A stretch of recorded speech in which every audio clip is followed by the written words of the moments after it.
আপনি আপনার ছেলেকে কোন মাদ্রাসায় ভর্তি করাবেন? ওয়াহাবি মাদ্রাসায় না নামদারি সুন্নি মাদ্রাসায়? ওয়াহাবি মাদ্রাসা বলতে কওমি মাদ্রাসা।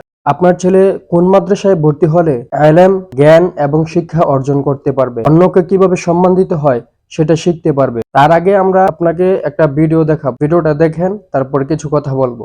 তাহলে চলুন ভিডিওটা দেখি সে কি বলে।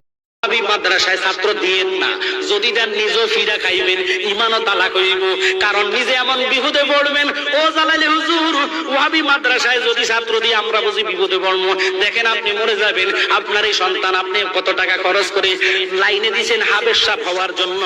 এবার এই হাবেজ সাহেব আপনার জানাজার ময়দানে আইসা নামাজের পরে কইব আমার আব্বাস জানাজার দরকার নাই।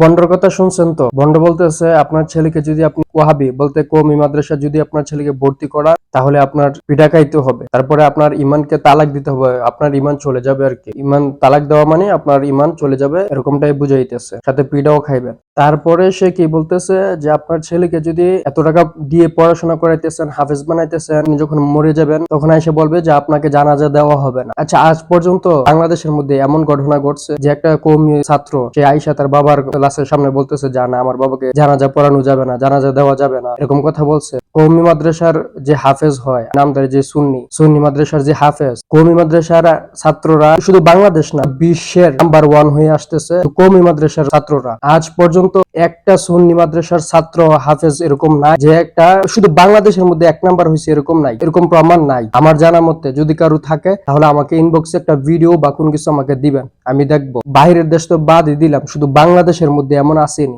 ওইটা দেখাবেন। সে বলতেছে যে হাফেজ বানাইবো এত টাকা খরচ করে, আইসা বলবে যে বাবা আছে সামনে যে জানাজা দেওয়া যাবে না। তাই করতে এইগুলা শরীরে রাগ উঠে যায় কথা শুনলে। কি বলে না বলে স্টেজে মানে বৈশা মনে করে যে কতলা কুত্তার সামা বইয়া থায়া নিচে যা কয় তাই হ, না নাই কোনো কিছু, যা কইবো তাই হ, সঠিক হোক বেঠিক হোক। আজ পর্যন্ত একটা কোন কিছু করে দেখাইতে পারছে সুন্নি মাদ্রাসার ছাত্ররা? পারছে কোন কিছু করে দেখাইতো? পুরো বিশ্ব জয় করে আইছে কওমি মাদ্রাসার ছাত্ররা, হাফেজরা দেখাই দিছে যে কওমি ছাত্ররা এরকম। আর আপনারা আপনার ছেলেকে ভর্তি করানোর আগে আপনারা আগে দেখবেন, ইউটিউবে চার্জ দিবেন, কওমি মাদ্রাসার একটা ছাত্রর কোরআন তেলাওয়াত শুনবেন এবং সুন্নি মাদ্রাসার একটা ছাত্র অথবা একজন ভালো আলেমের একটা কোরআন তেলাওয়াত শুনবেন, দেখবেন কারটা ভালো। যেটা ভালো আপনি ওইখানে আপনার ছেলেকে ভর্তি করান। যদি আপনার কাছে মনে হয় যে না ওই ছাত্রর থেকে ওই আলেমের কোরআন তেলাওয়াত ভালো, তাহলে আপনারা সুন্নি মাদ্রাসায় দিবেন। আর যদি মনে হয় যে না কওমি মাদ্রাসায় পড়াশোনা ভালো, তাহলে কওমি মাদ্রাসায় দিবেন। আমি সব সুন্নি মাদ্রাসা খারাপ সেটা বলতেছি না, কিন্তু এইসব বন্ড যারা যেগুলো আছে তার কথা বলতেছি। আপনারা যাচাই বাছাই করে তারপরে আপনারা ভর্তি করেন। সবাই ভালো থাকবেন, আমার জন্য দোয়া করবেন। আসসালামু আলাইকুম ওয়া রাহমাতুল্লাহ।